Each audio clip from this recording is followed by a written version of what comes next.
And I set aside an hour for today's, uh, I don't know, update walkthrough, I think is what we'll call it, just because I want to hit a couple of things for some folks who maybe have not had the opportunity to come in and do one of these demos with us. Um, so I'm going to start by showing off how the public accesses uh, this permitting system. So this is, the maintenance permitting system. Started out just as the encroachment permit and then grew over time. So a member of the public would go to the mdt.mt.gov page, click on publications and go to forms.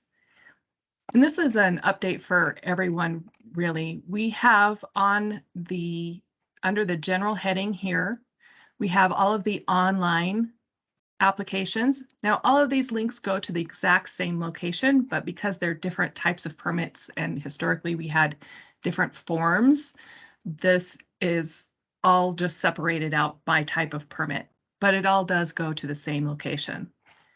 Additionally, we took the PDFs, the blank versions that people can print off and fill out by hand, and we put them under the maintenance category.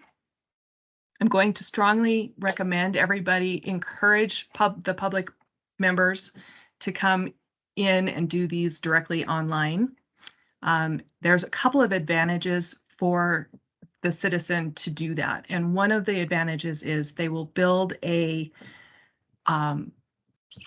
Okta account. So when they come in here and they land on the page, they'll see there's some Okta information here. It's a two-step process. If there's Okta questions, they can click on this and it goes to another help page. So I am a citizen, how do I log in? So just to give a member of the public a little bit of support there. But then they would click login and the login goes, oh, it's going to tag me as a state employee. It sure did. So typically they're going to get an Okta login and they're going to register. And then when they have registered, they come in here, they're going to have a list. It says list of permits. So any application and any permit that has been registered to that specific email that they have put in the system, they are going to be able to come back in and look at those things online. So that's really the biggest benefit of having folks come in and enter this themselves. They can, of course, we can enter it in for them. If we have their correct email, they can then come back in later and see that same permit. But it's just easier for them to be familiar with it and to have that access whenever they want it. Let's see. So the PDF versions, Leroy asked a question in the chat, how long will the PDF versions be available? Right now, we are required by law. There's an arm out there that says that we'll provide the paper copy or paper permit application for the public. So until that gets changed, we will not, we won't be changing that. And John just raised his hand. John, go ahead. Yeah, Paige, just to let everybody know too that through the governor's office, and I think it started with DEQ, but there's been a push to have kind of a permitting page, and so this will probably change on where in the next month or two is my guess on where people will go to find permits or get permits or applications. Just wanted to let you know about that. Yeah, that's great. Thank you. So pending that change, this is where we would direct the public to go look and get their permit applications submitted. The internal user is going to come in through the intranet, go to MDT info, click on the maintenance division tab, and there's a couple of things here I want to point out. The permitting system we still have labeled as encroachment permit system. I will update that, have that link updated to just say maintenance permit system. This is how we will typically access that unless you have it bookmarked like I do. Another thing is all of these videos here. So this was the last update demo I did. There are some videos here on each of the individual permit application types. And then there's one specifically on the search function. There is this document, the maintenance permitting application process. This is a PDF document that is updated for this current update. So it has, I hope I didn't miss anything. I think it's all in here though. So there's a large document here. You can use the table of contents to go to a specific location within the document. Jean, let me read that so people can hear the question. As people may not have access to computer, who would put in the hard copy application? That is the answer to that is it's different in each of the divisions. Some maintenance chiefs do it themselves directly, some have their superintendents do it, and some have the administrative staff do it. So someone from the maintenance the local district maintenance office is going to be the person who typically puts those in for someone who doesn't have a computer. So, so this is the document. I just want you all to see that. And I am in the test. So one thing I want to make really clear. So today, September 7th is not, we only have this update in test. So it's in test only. Our plan is to promote this upgrade to the production environment tomorrow. So just so you all know, this is in test only right now. It will be in production. I wanted to get a little bit ahead of the game on this one because we have some changes, some pretty interesting changes to our location functionality. So I wanted to get you guys aware of how this works and in the test environment before we go live tomorrow. If you have the opportunity to go in, I really encourage you to do that. So we're going to log in.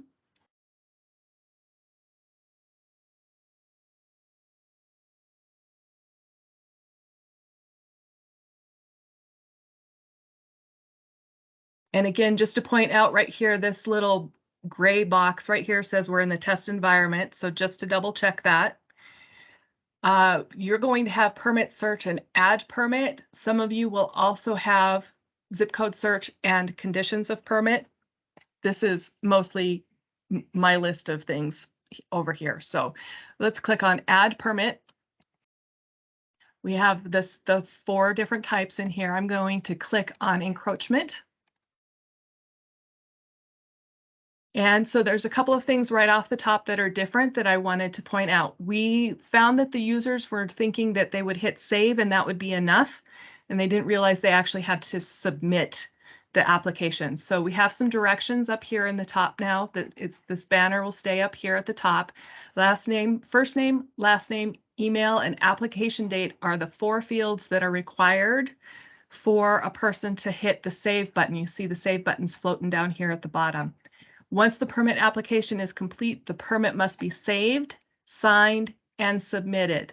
So a person will have the opportunity to come in here, put in first name, last name, email, come down here to the application date, put in the application date, and they will be able to save and then go get more information if they need it, or come back to it later if necessary, and then complete the rest of the process and then sign it and submit it. So we'll show you that in the process.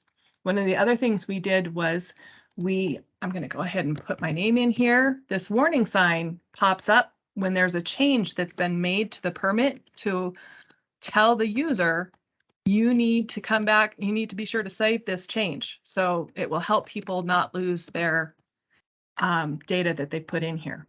Okay. So I'm going to go ahead and show you what this looks like. And click save.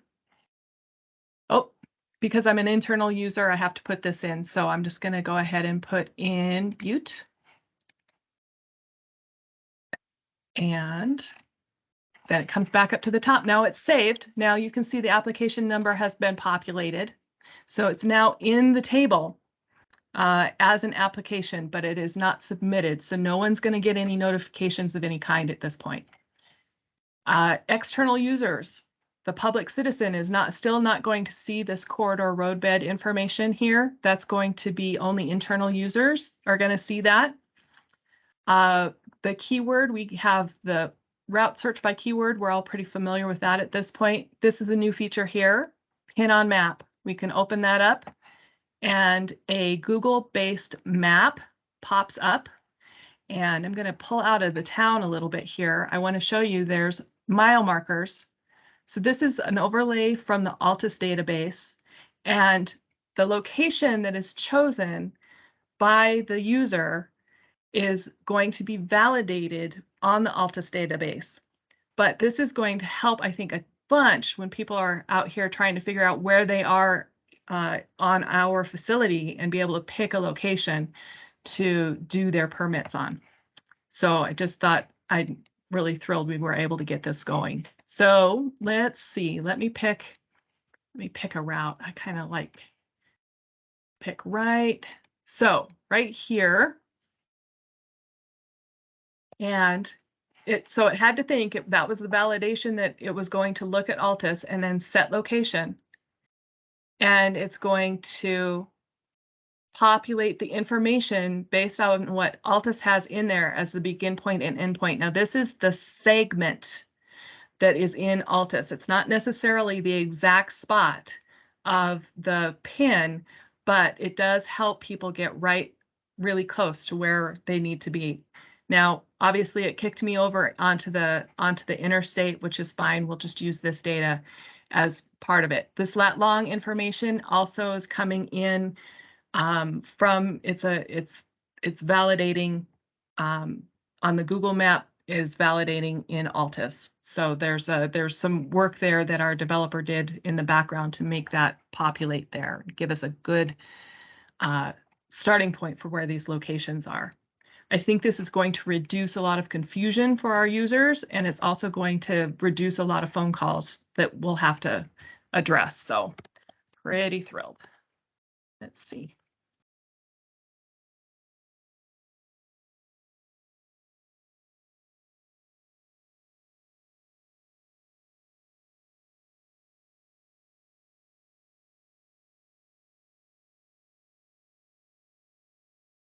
So milepost start, I'm going to say I'm at 190.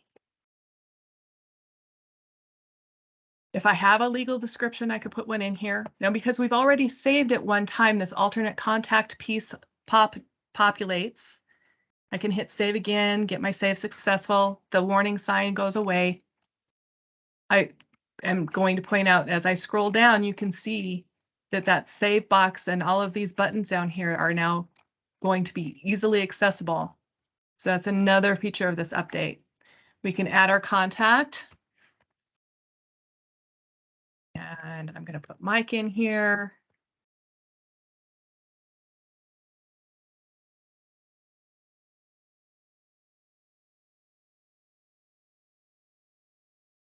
And there's two different contact types, co-applicant and alternate contact. Co-applicant is going to be one of those, is going to be essentially for when we've got a joint use approach. So we have multiple people that will be using that approach. That would be the situation we would typically use a co-applicant for. Alternate contact is going to be the consultants, for example. So when a consultant comes in here and fills this out on behalf of someone else, the person who's going to hold the permit needs to be the primary, and then this alternate contact can be the consultant. So we'll click save there. So we always want the person who is going to be the permit holder to be in this first box here, and then anybody else can be added to this alternate contact pane. Permit information.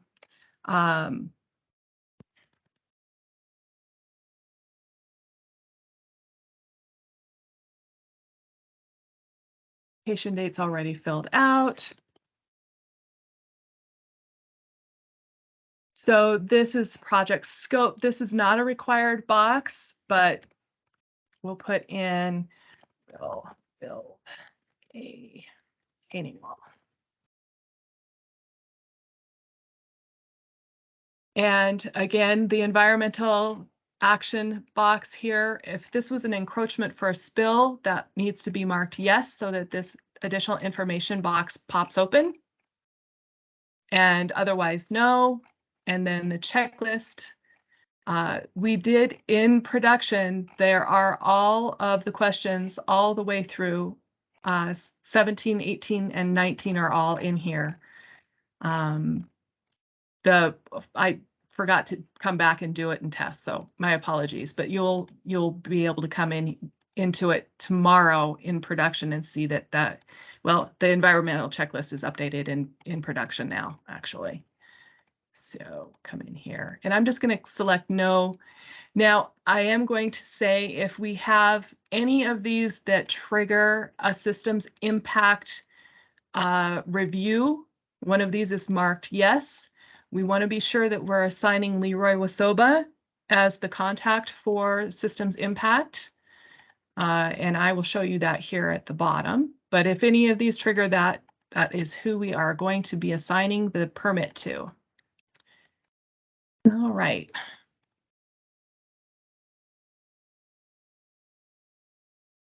Now we know we have some issues with this being done on a smartphone or a smaller mobile device. We do have a ticket in to have this drop-down box adjusted so that it reads more as an HTML box, and that should help with the mobility. Right now, it really was not ever intended to be a mobile app. It's a web app. So just so that you're aware, we know that we've got an issue with it and we will fix it. But right now those checkboxes are almost impossible to do anything with on the mobile phone. Okay. This is also for this internal information box. This box is on every permit application. This is only viewable for the internal user.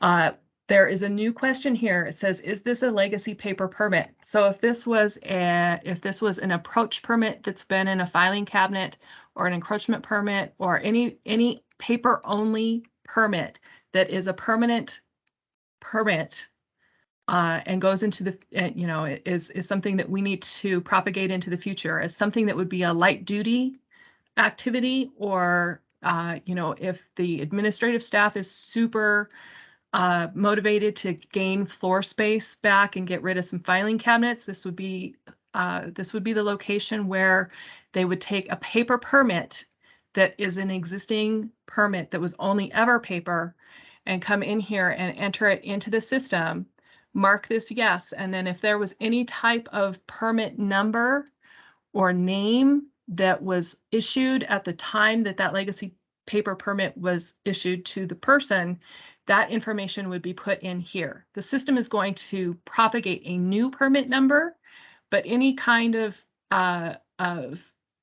permit information that might exist already should go into this box here as far as any sort of numbering convention or naming convention.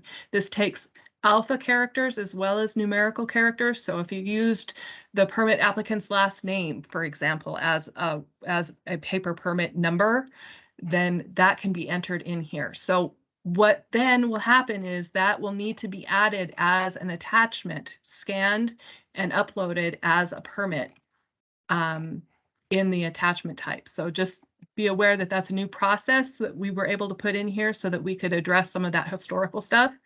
This search engine on this permit system is really strong. It works really well, and it will allow people to do that historical research a little bit more easily. So folks like road design and right-of-way design would be able to come in here and be able to see any approaches or encroachments that they would need to know about.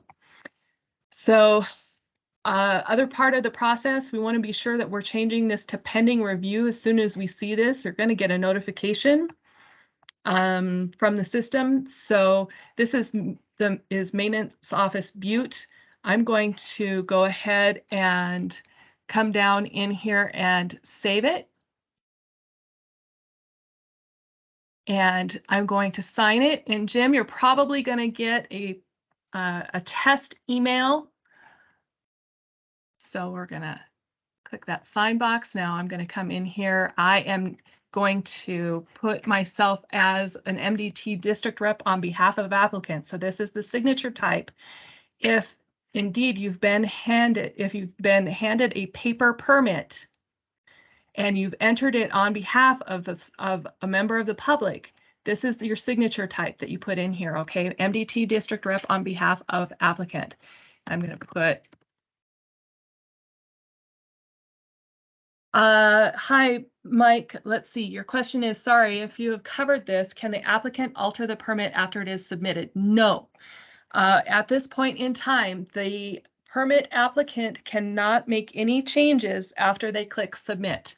Only internal folks, MDT folks that are users in the system can make changes on behalf of the applicant. We do not have any kind of versioning in place to track changes that are made after it's been submitted.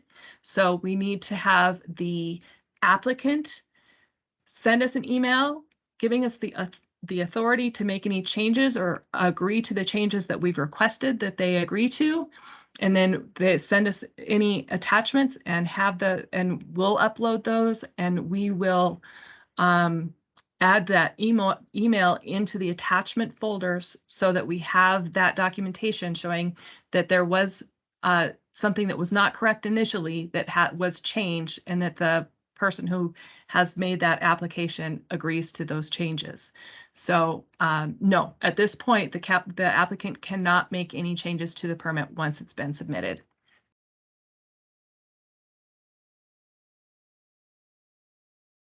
And so that's one of the things that we might have to do, you know, as we move forward with this and some of the changes that we make as part of our review of process changes. One of the things that I think that we'll need to discuss is adding the versioning, but it's a fairly heavy lift to be able to do that at this point. So that's going to be something that we'll have to address further down the road. So, okay, so I just signed, and if I was an external user, that signature box would have said applicant, and it says I have filled this out as honestly as I possibly can, and then it would say submit, and they would click submit. And then at that point, the maintenance chief of the area that is put into this location information is going to get a notification. And actually not necessarily just the maintenance chief, the superintendents, whomever we want to have those notifications. It's an all or nothing though. So they would get the notifications for all of the permit applications for encroachment, approach, forage, and special use, but we can certainly add folks in to get those notifications. So they would get that notification. That person who's responsible for that initial review would come in here, have a look at the application. If it is an application that does trigger a systems impact review, the first thing they'll do is they'll come in here and they'll put it into pending review status. And they'll come down here, any internal comments, you know, received on such and such date, and assigning to systems impact, and then, you know, initials or a U number and a date, and then coming in here with the assignments and add assignments. So Leroy, you're gonna, we have to save this, save these changes before we can assign. All right. And okay, so assignment. And I'm going to add, so Leroy, you're going to get an email from the test environment. This one is not for you in this particular case. So right now I could just assign Leroy. It's got today's as the assignment date. If there was some reason I needed a due date, like this is this is a spill that we need to address in 2 weeks as opposed to 4 or 6 weeks, something that has a little more imperative, I would put that in there. There's no particular power behind it at this point, but that is something that we are going to be building upon in the future. So I hit save. And then Leroy could go in here. He's going to get an email with a link, and the link is going to get him directly into this application. He can then go look at that and assign it to whomever staff he wants to. And so just as an example, he would come in here, and since Mike is on the call, I'm going to put Mike in here just for fun. So Mike, you will also get a notification right now. We'll put this in just as an example. Save. So now Mike is getting an email saying that he has been assigned this particular permit. And then Mike's going to do his review, and he's going to come back in and say, okay, I am done. So I'm going to come back in here and I'm going to put in my completion date. Let's say he does it on the 9th, and he's going to hit save. And then he's going to kick it back to Leroy. And he can do that by reassigning Leroy. So Paige, can I pause you for 1 second? When I assign it to Mike, yep. At that point, what I have been doing up to right now is when I assign it to a coordinator, whoever it may be, I go in from that point and I show it completed, my review completed on that date when I made that assignment. Is that my correct procedure? I think that that is a very solid procedure. Yes, Leroy. Okay. I think that you're moving it off of your desk. That definitely will allow you to put, that is a great reason to put in a complete date. Okay. And then when Mike reassigns it to me, I'm not shown with 2 open assignments. Correct. Okay. Yep. Thanks, Yep. Paige. Yep, you bet. And that's really at this point, that's how this functionality works. I'm saying I've done my piece. I'm now putting it on your desk. It's in your hands now. And then when you're done, you put in the complete date and you reassign it back to me, or you reassign it to someone else, whatever that workflow is within your unit.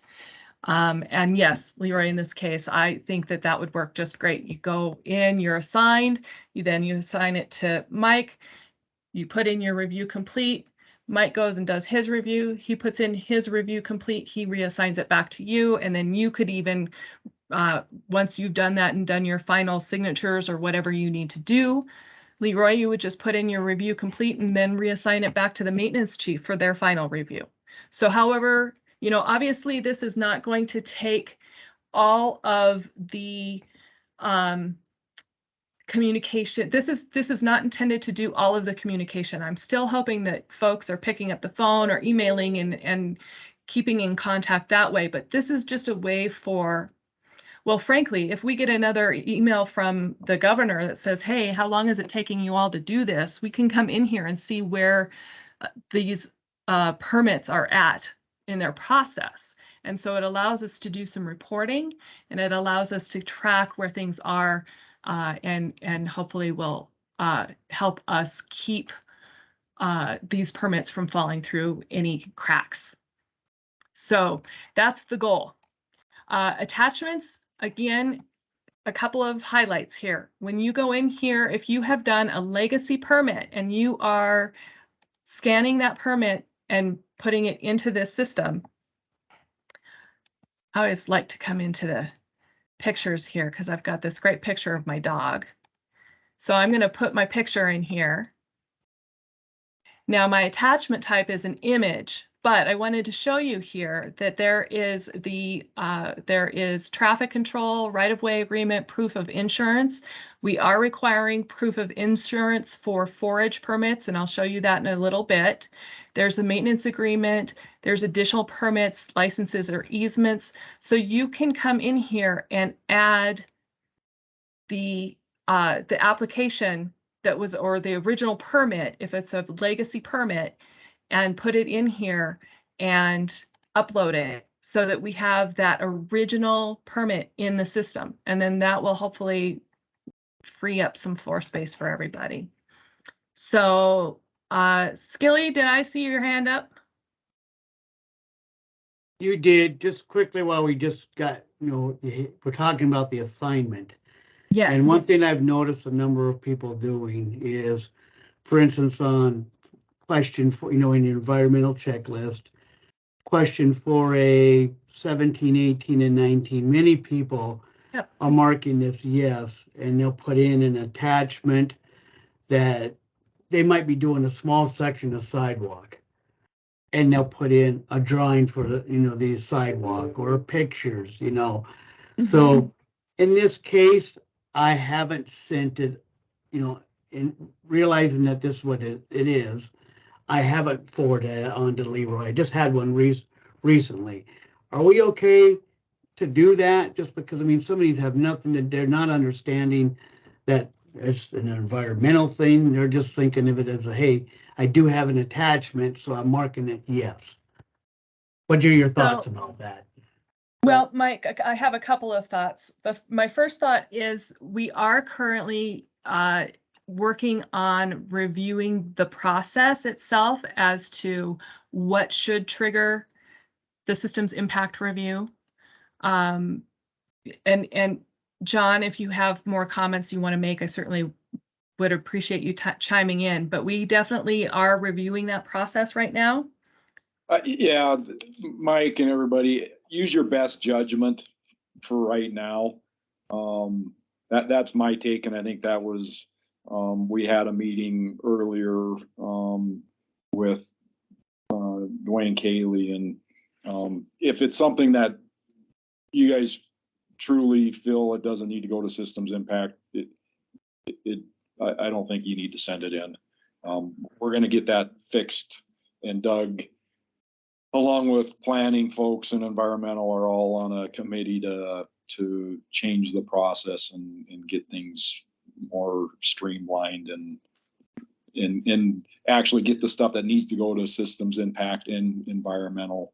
We're going to update, I think, the systems impact process along with environmental checklist too a little bit. Yep.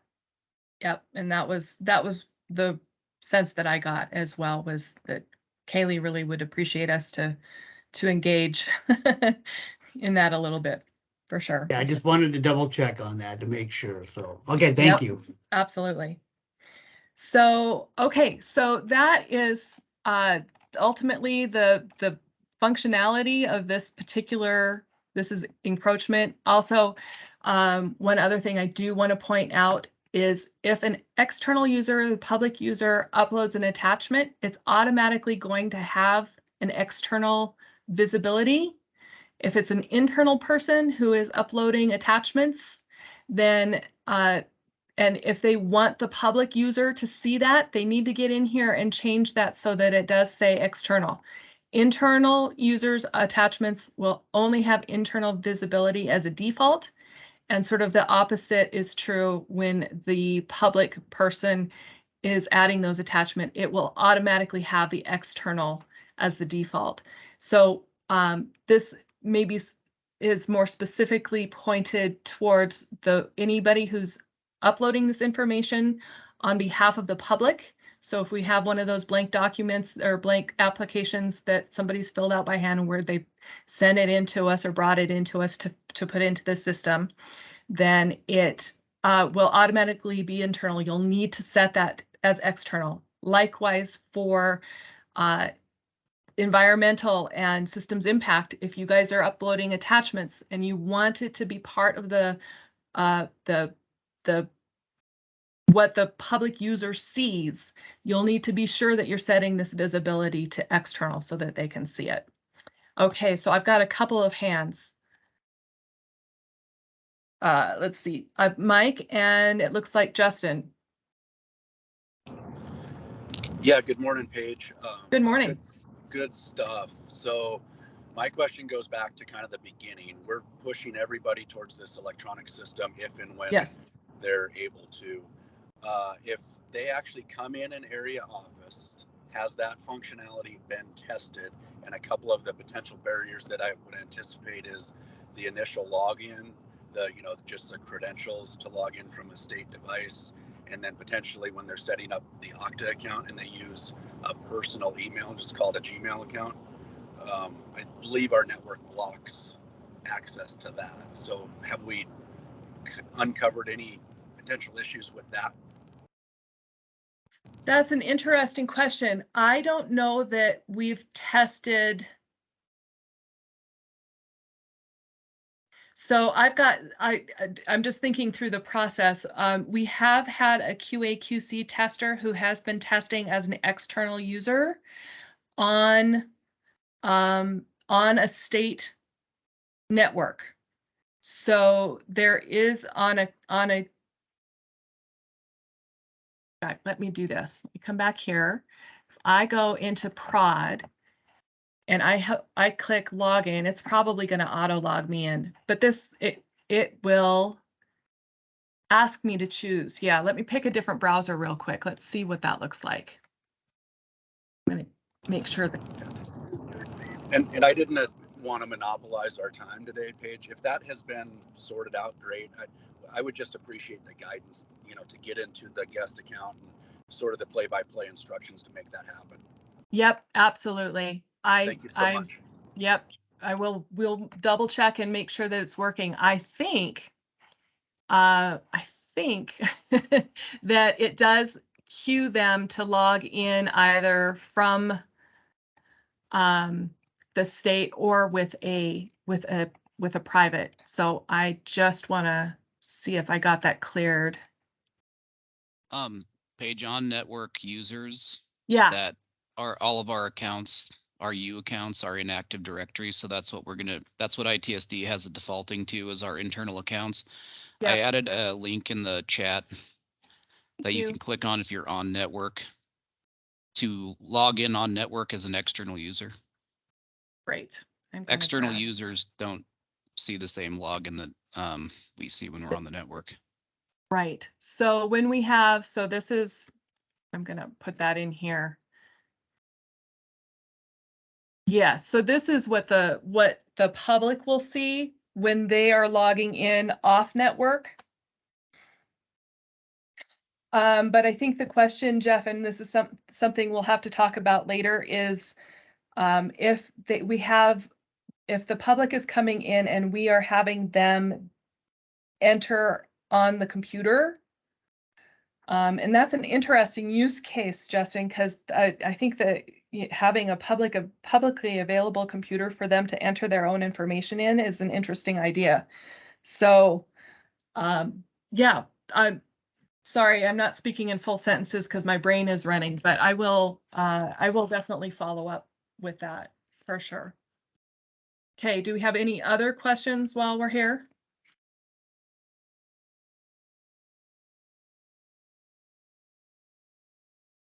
Okay, I am going to pop us into the forage permit.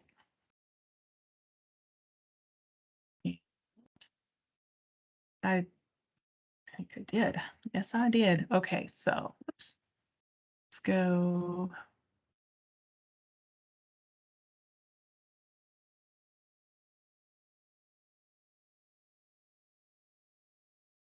Back into test.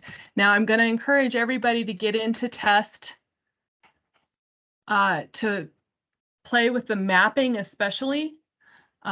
So this is what I was expecting to show, Justin, is this pick an account. I think it's possible that we'll be able to get in here and have them use another account, but I'm not sure. That's what we're going to have to play with. So otherwise, it's the state account. And I want to show you the forage permit. So we have a couple of new pieces in there. Again, kind of the same thing. Some of the general stuff that we did was we added this banner, the floating save button at the bottom. I'm going to go ahead and You'll notice also that the applicant information box is at the top here on the forage permit. And the location information populates down below. So I'll show you that here, and we'll hit save. Did it again. But we definitely want those maintenance office boxes filled so that we get those notifications to the appropriate people. So again, we have our alternate contact co-applicant information, and then we have permit information. So what we have now is insurance company, policy number, the amount of coverage that they have, and the expiration date of the insurance policy. What's going to happen is we have a trigger built in. It's going to go to our 5 AAAs. We don't have it designated per division yet. So all 5 at this point, just to get that notification piece in, we will develop and fine tune that as we go. But that within a 30-day expiration date of the policy, the AAAs are going to get a notification saying, hey, this insurance is about to expire. And then that will start your internal office process, whatever that might be, whether you contact the person who has the forage permit and ask them for their new information or remind them to go get their policy. I'm not really sure what your process is in getting that information updated, but these are all 4 required fields now. So just be aware of that. Also, adding the location in the forage, we have that pin on map option in here as well. So we have the right side or left side, the corridor, all of this information. Jeff, correct me if I'm wrong, but I think this corridor information is internal view only. But the forage has that capability with the map now as well. Okay, and I'm not going to fill that out. Again, legacy, all of this information is still the same, but that's really the highlight of the forage permit, is that we have the ability to pin on the map, and then this information will all populate in here. All right, now I want to go to the search. Does anybody have any questions? Jennifer? Yeah, is there a way to have the admin person that actually handles the forage permits on that email with the AAA? We had, we didn't have a list of specific people to manage forage permits. So my suggestion at this point is that the AAA assign it to that person and use the assignments tab. Okay. I definitely want to fine tune that notification piece. But for now, given the distribution lists that we had in place, this was the best possible option, but we will definitely be fine tuning it for sure. Use the assignments tab. It'll be a great way of tracking that process. Now, the other thing too, is if the staff is not in the system as a user, get me those names and U numbers so that I can get them in. So I don't know, I don't know how current our user list is.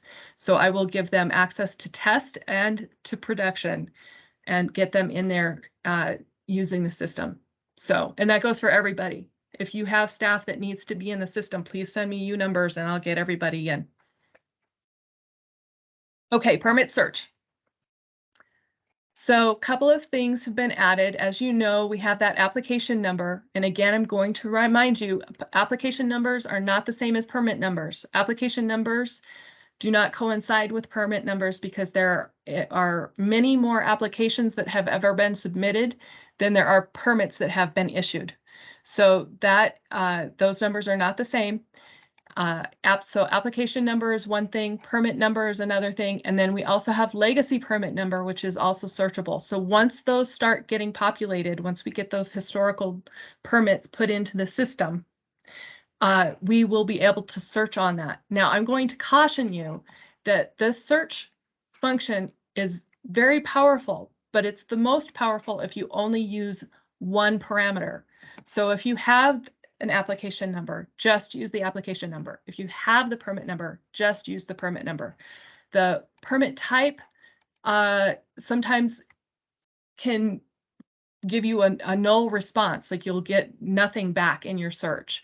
Similarly with division or county, I have successfully been able to use just the last name and find the applicants that way. So we do have the legacy permit number in here now as a search parameter, along with these other things. So just as a highlight, please, use one parameter only to do your search. And then once you've done that, and I'm going to show you really quickly, in my ever so humble opinion, the best way to do this is to go ahead and get a large return. So I have 24 with the last name Kelly in there. And if you come up here and double click on date submit, you're going to stack the most recent permit that was submitted, the application that was submitted, right on top.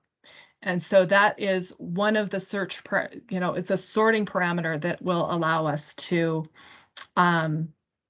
refine the results. Insurance is also now a sortable field. It's not a searchable field, but it is a sortable field. So if you want to come in here, once we have those, as time goes on and we have more and more insurance information in the system with expiration dates, we'll be able to come in here and sort by expiration date. So that should also help the administrative staff if they are, trying to track that. One of the things we've discussed is, and Leroy, hang on just a second, and I'll get to you in just a second. One of the things that I wanted to show you as well is that you can do your search and your sort, and then you can export this to Excel. So it's not a report so much as it is a way to pull data out of the database. So I just wanted to be able to show you guys. So I'm going to open that up. And all of these fields are sortable. And of course it gives you the, hey, want to be sure you're safe. So you can come in here and use it like you would any other searchable, sortable spreadsheet. Okay. Leroy, yes. On your search page there, are there any wildcard characters, asterisk or percent or anything like that? That's a good question. Jeff, do you know, have we tested that? No, we don't use wildcards in those searches. Okay. Okay, so correct spellings only. Yes. Yep.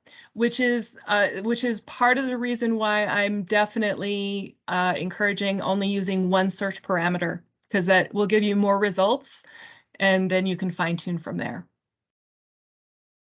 Lonnie, you had a question?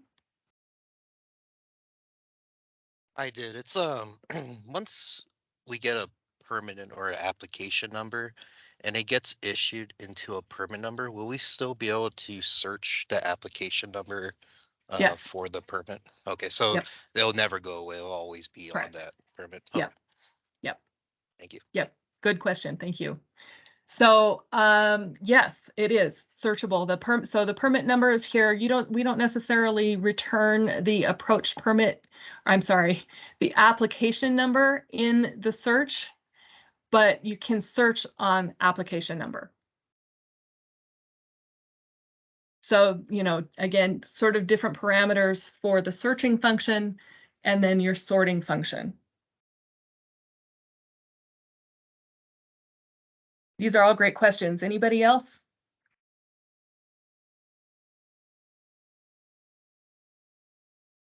Lonnie, go ahead. Out of curiosity, if you're just a user on the outside, not MDT, are they allowed? Can they search other permits other than their own, or can they only view their own permits? Only their own. Okay. Yep. Thank you. They will not have access to go snooping on their neighbors. Okay. Yeah. Yeah. So I was getting to. Thank you. Yep. You bet. Yeah, it does. That's one of the reasons why that that secondary authentication, that multi-factor authentication works so well is that it really does authenticate just for that person. They would have to be able to log in as a different user to be a, you know, and accurately so. So, hi Jody, go ahead. Hi.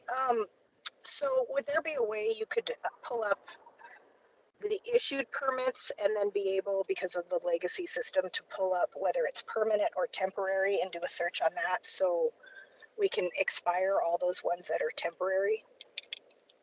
Yeah, so the temporary ones require an expiration date on those that are in the system now.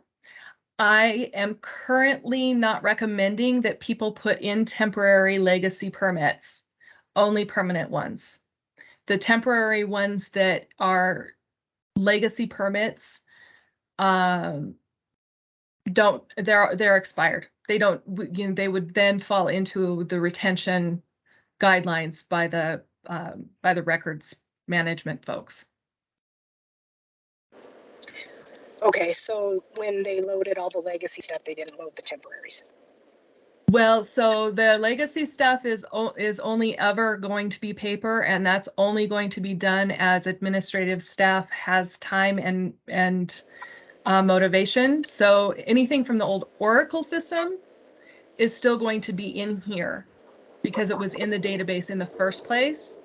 But anything that was paper and only ever paper is only being entered light duty or administrative, you know, administrative staff. Okay, so if it was, go ahead. Well, so the process, and we've only had this capability for about 30 days, so I don't know how many folks have actually gotten in there and started loading legacy permits in, but my guidance is to only do permanent, not temporary, especially if it's already expired. If it's, you know, if it's a forage permit and it's set to expire next year, I would say put it in.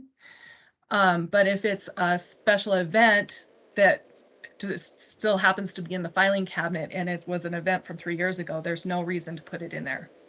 Okay, so everything that was in the Oracle system, though, for example, encroachments, those show up. Yes. And every one of those is permanent, is a permanent one, or what about, were there any temporary ones that probably should have been expired, but it's still showing up as issued rather than closing them out? Yes. That's where I'm wondering, that's what the concern is do we have permits that are sitting out there that before this system got up and running that we need to expire? Yeah, so anything that was in Oracle is going to be in here. So the answer is potentially yes, there are expired permits in here, or temporary permits that should have had an expiration date. But in theory, that expiration date should have been added when it was entered into Oracle in the first place, because that was an existing field. So I think to further answer your question is to sort. I think what I would, you know, maybe you and I can get together a little bit later offline and come up with a process. But my first thought is that we would want to pull all of the encroachment permits in the Havre division and run that Excel report and just do a quick review and see if we can identify those. And then if not, maybe at some point we figure out how to pull in the expiration date on the report. So it might take a little doing. I don't think that's something we can do right now, Jode, but I think that's something that we would be able to do in the future for sure.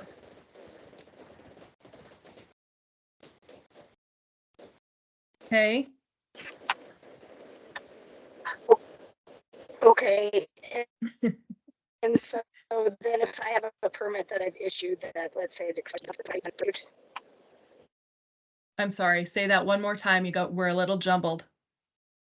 Oh, so if I have something in the system that expires the end of this month, will it will the system automatically turn it from issued to expired? I don't believe it does. I don't think it changes the status, but Jeff, can you verify that? I think the expiration date is the only piece that exists at this point. So I think you're right about that. yeah.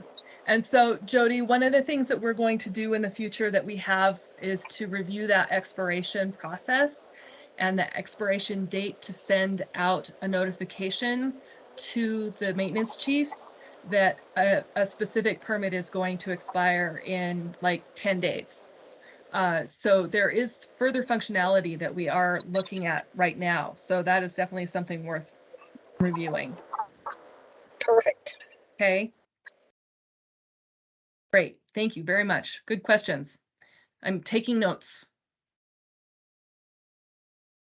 All right. Anyone else? Yeah, Paige, Mike Skilson again, just one more. I was curious about on a special use permit. Were you gonna talk about the special use permit? No, we Okay. haven't really done anything new to that one that's not something you've already seen. The only thing I'm wondering about is 80% of our special use permits are the same events every year that people have been doing for 20 years. Say like the Miles City Bucking Horse Sale. And they're always a temporary permit. Is there an option for the applicant when they issue or send a permit in that they can go in and edit it and just, I mean, the language is always the same and where they could actually just update that and edit it and change the date and send it back in rather than go through the whole process? No, right now we don't have that kind of functionality, Mike. The concern we had was if an applicant could go in and change the application after it's been submitted, and we wouldn't necessarily know or see without being able to validate whatever that change was on our side before we issued it, that could potentially be problematic. So no, at this point, the applicant would have to start a new application every time. At this Okay, yeah, point. I can understand that. It's just only in a special use permit where they're being used, the same thing, every event, Right. every year. But yeah, I'm just curious. And actually, your question leads me to remember that I should tell everyone that when we have more than a single point location that a permit is being issued on, so a special event would be a perfect example.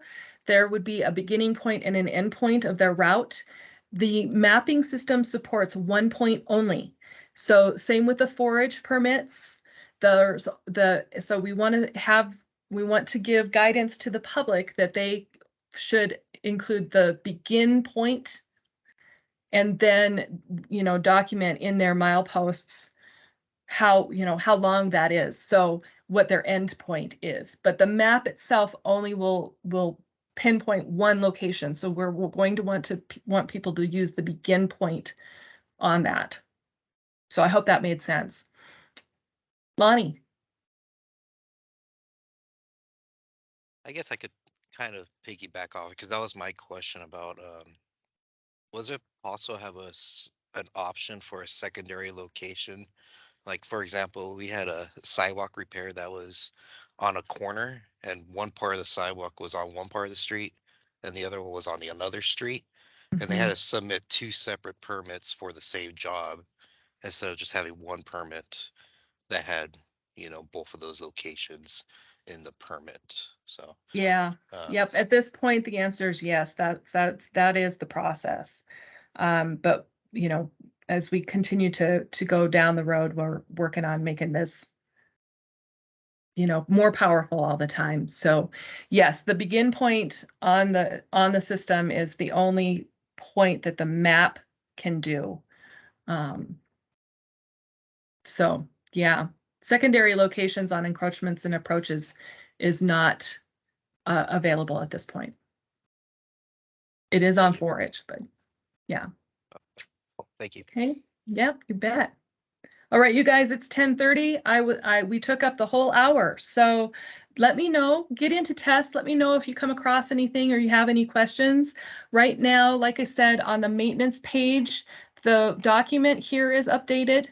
I have not yet updated the videos, but this is updated. The handout is updated. And we'll get this video, I'll stop recording on this video, and then we'll get this video uploaded as the demo. So if you have anybody that wasn't able to come, or you wanted to go back and re-listen or re-watch, we will be able to do that. So here we go. And thanks so much.